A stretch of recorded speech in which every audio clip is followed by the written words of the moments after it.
My favorite concept in chess is the 3Ds in chess: direction, destination, and drawn games. I remember these three concepts by remembering that there are three reindeer names which start with the letter D: Dasher, Dancer, and Donner. I asked Qwen AI to expand on these three concepts of direction, destination, and drawn games.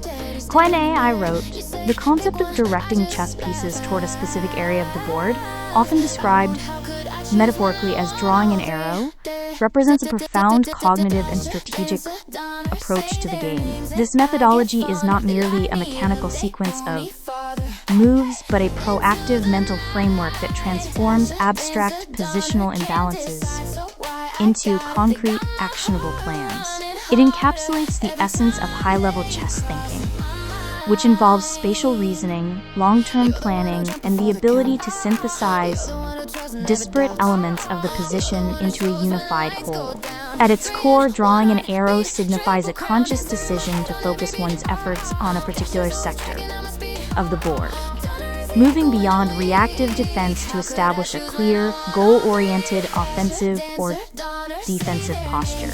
This act of visualization serves as a compass, guiding piece movement and prioritizing actions to achieve a specific outcome, whether it be attacking a weakness, controlling a key square, or preparing for a future breakthrough.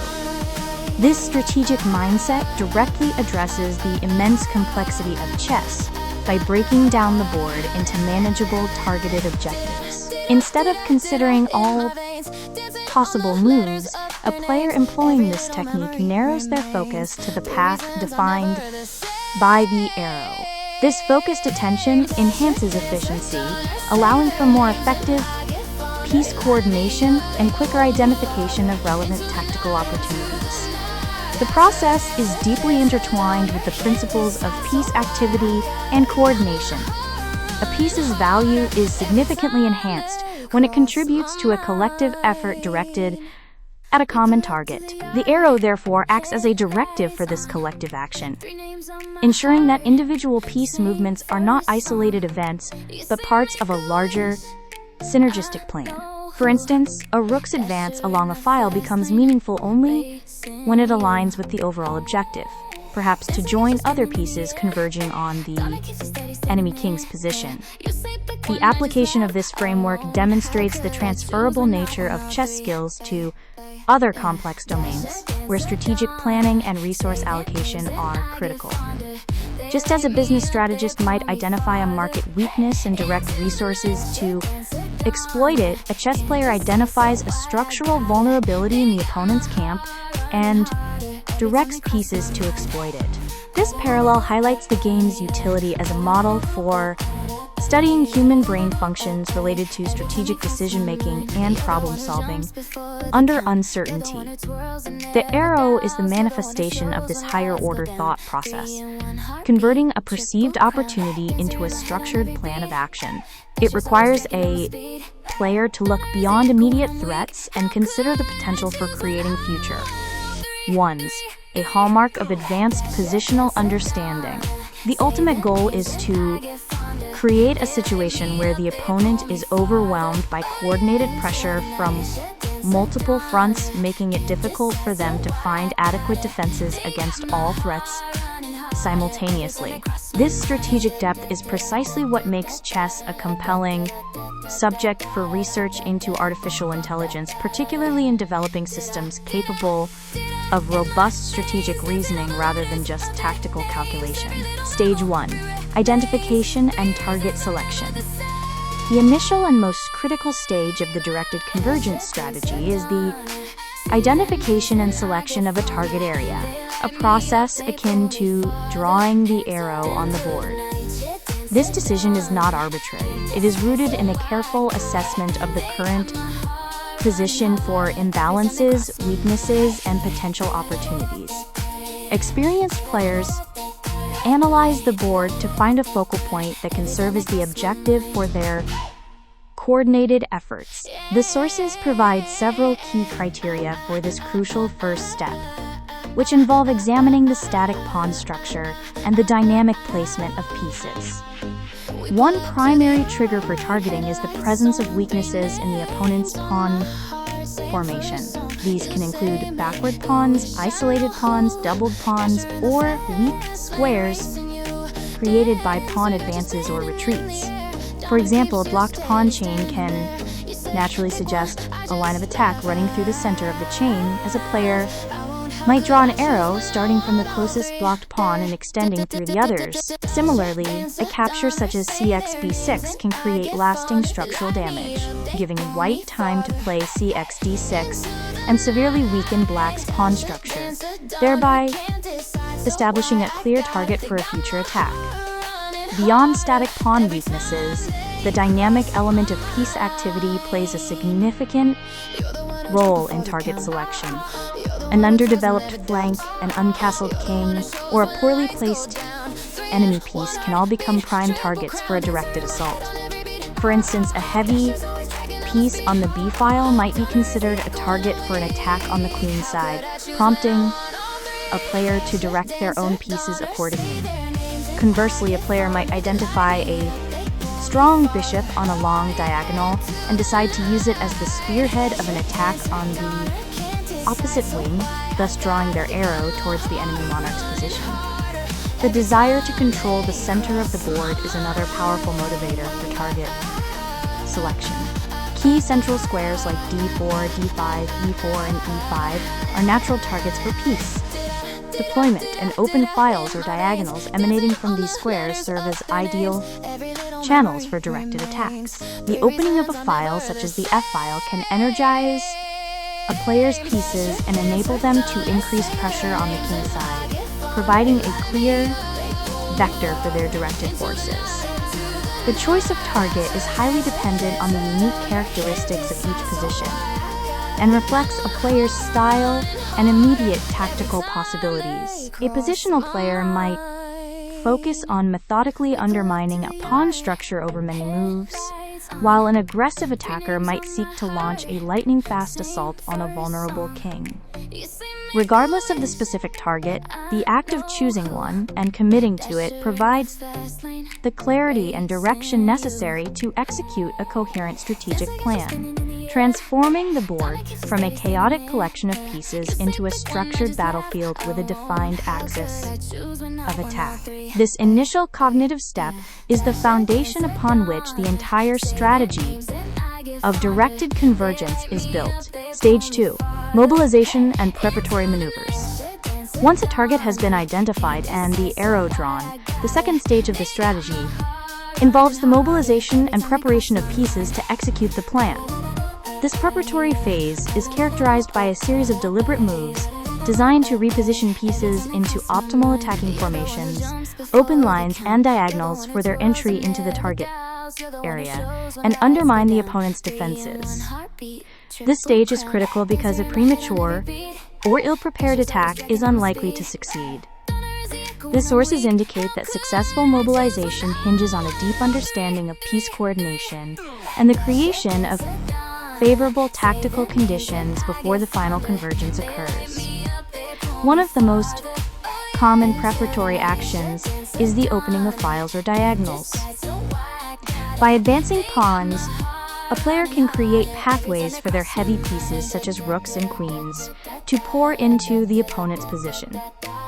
For example, to increase pressure on the king side, a player might open the f-file, which provides a direct channel for a rook or queen to join the attack. This is a classic example of using pawn moves to facilitate the directed convergence of other pieces. Another key aspect of mobilization is the development of batteries and pins, which are tactical formations designed to concentrate force on a single point. A prime example of this is the queen and knight battery, where both pieces are aligned to attack the same square or along the same line, demonstrating excellent piece coordination. Similarly, maneuvering pieces to create a pin, a restriction of an enemy piece's movement by a behind-the-piece attack, can immobilize a key defender and prepare the way for a subsequent assault. These preparations ensure that when the pieces finally arrive at the target area, they are not acting in isolation but as part of a coordinated unit capable of delivering overwhelming pressure. The goal is to ensure that every piece involved in the attack supports the others and contributes to the overall threat. This mobilization phase requires patience and foresight. It is about building the necessary momentum and creating the tactical prerequisites for success. As noted in some middle game strategies, in open positions, time is of great importance, and attacks must be conducted quickly once the pieces are in place. However, in closed positions, this preparatory phase can be much longer, involving subtle maneuvering to gradually improve piece placement and wait for the right moment to activate the attack. The ability to correctly assess when the preparation is complete and the moment for convergence has arrived is a key skill that separates masterful play from merely competent strategy. This stage transforms the static plan represented by the arrow into a dynamic and executable project. Stage 3. Convergence and tactical execution. The third and final stage of the directed convergence strategy is the climax of the plan, the convergence and execution of the coordinated pieces at the designated target area. This is the moment when the mobilized forces unite to exert decisive pressure, leading to tangible results on the board. The execution can manifest in several ways, ranging from a direct and violent attack on the enemy king to a more subtle but equally powerful positional domination of key squares. The sources illustrate that this stage is where the cumulative effect of the preparatory work pays off, turning a promising plan into a concrete advantage. A common form of execution is a full-scale attack, often aimed at the opponent's king. Multiple pieces, having been maneuvered into optimal attacking positions during the mobilization phase, now converge to deliver a withering attack. In such scenarios, the combined power of the pieces can overwhelm the opponent's defenses, leading to checkmate or the loss of material. The synergy created by the convergence is crucial. A single piece might be able to penetrate the defenses, but it is the union of forces that typically breaks them completely. In other situations, the convergence may not result in an immediate attack but rather in the establishment of overwhelming positional dominance. When pieces converge on a key square or a structural weakness, they can render the opponent's position passive and difficult to manage. This pressure can restrict the mobility of the opponent's pieces and prevent them from carrying out their own plans, effectively winning the game without a direct assault. This form of execution is a hallmark of positional mastery, where long-term pressure gradually saps the opponent's resources and creates opportunities elsewhere on the board. The concept of a pawn skeleton, the underlying structure of pawns, provides the static framework upon which the dynamic activity of converging pieces operates. Controlling the squares around this skeleton with converging pieces is a primary goal of positional play. Finally, the convergence of pieces can also lead to a tactical combination, a forced sequence of moves that results in a significant gain of material, or a checkmated king. In these cases, the preparatory maneuvers have set the stage for a specific tactical motif. The provided sources mention a scenario where an exchange sacrifice was made to enable the convergence of the rook and bishop on a critical square, b2. This illustrates how the principle of directed convergence can be integrated into sharp tactical play. The sacrifice served as a means to an end, clearing the way for the main attacking force to arrive and deliver the decisive blow. The relationship between the initiative and the attack is also relevant here. While the initiative gives a player the chance to dictate the terms of engagement, it is the successful execution of a well-coordinated attack that ultimately determines the game's outcome. Whether through brute force attack, patient positional pressure, or a brilliant combination, the convergence of directed pieces is the mechanism through which strategic plans are realized and victories are achieved. Synthesis and strategic implications. The strategy of directing pieces by drawing an arrow and coordinating their convergence is a comprehensive and insightful framework for understanding proactive, goal-oriented chess strategy. While the provided sources do not contain a formal treatise explicitly naming this doctrine, the principles of directed convergence are deeply embedded within the broader teachings on middle game planning, piece coordination, and positional play found in classical and modern chess literature.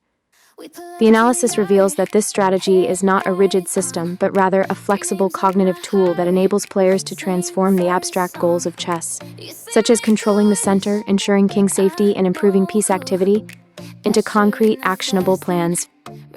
It represents a shift from reactive, ad hoc decision-making to a structured approach where a player consciously selects a target, prepares for an assault on that target, and executes the plan with a unified force of pieces. This methodical process enhances piece coordination, focuses a player's attention, and creates coherent threats that can be far more potent than the sum of their individual parts. The three-stage model of identification, mobilization, and convergence provides a clear structure for applying this strategy. First, the player must accurately identify a target by assessing the position for weaknesses in the pawn structure, poor piece placement, or other imbalances. Second, they must engage in a preparatory phase, opening lines, developing batteries, and positioning pieces to build momentum toward the target. Finally, they must execute the plan by converging their pieces to either launch a decisive attack, impose positional pressure, or initiate a tactical combination. The effectiveness of this entire process depends on a player's ability to correctly draw the arrow, a skill that develops with experience and a deep understanding of chess principles. The choice of target and the timing of the convergence are highly subjective and depend on the specific demands of the position, reflecting the nuanced artistry of the game. It is important to acknowledge the limitations of this analysis, primarily the absence of any source that formally defines and analyzes directed convergence as a named entity. The strategy appears to be a synthesis of widely understood principles, rather than a standalone system taught in isolation. This suggests that the ability to employ this method is a fundamental skill cultivated by dedicated study and practice, rather than a secret technique to be learned from a single text. Furthermore, the precise implementation of the strategy will vary significantly depending on a player's style and the nature of the position. An aggressive player might favor rapid, tactical convergences, whereas a positional player might prefer slower, methodical approaches that undermine the opponent's structure over many moves. Ultimately, the power of the arrow metaphor lies in its ability to encapsulate the very essence of strategic chess, the capacity to see the board not as a static grid, but as a dynamic battlefield where purposeful, directed action leads to victory. Visualizing the final destination in chess means clearly imagining a desired future position, such as a checkmated king, a promoted pawn, or a dominant piece on a key square, and working backward to determine the sequence of moves needed to achieve it. This mental technique transforms abstract strategy into a concrete goal, guiding piece coordination, timing, and sacrifices. Strong players use this foresight not just for tactics, but for long-term planning. They see the ideal arrangement of their pieces around a target, like a weakened king or weak square, and methodically steer the game toward that vision. In essence, the final destination acts as a magnetic north, orienting every move with purpose, turning chaos into calculated convergence. Avoiding a draw while gaining the advantage in chess involves actively steering the game away from simplifications that lead to equality, such as premature piece exchanges, symmetrical pawn structures, or repetitive maneuvers, and instead pursuing dynamic imbalances. This means preserving tension in the position, keeping key pieces on the board, and creating asymmetries, an initiative on one flank, a superior pawn structure, or a safer king. Strong players often accept slight risks or temporary discomfort to maintain complexity, knowing that only a rich, unbalanced position offers real winning chances. The goal is not just to avoid a draw, but to cultivate a position where the opponent must solve difficult problems under pressure, turning the fight itself into a weapon of advantage.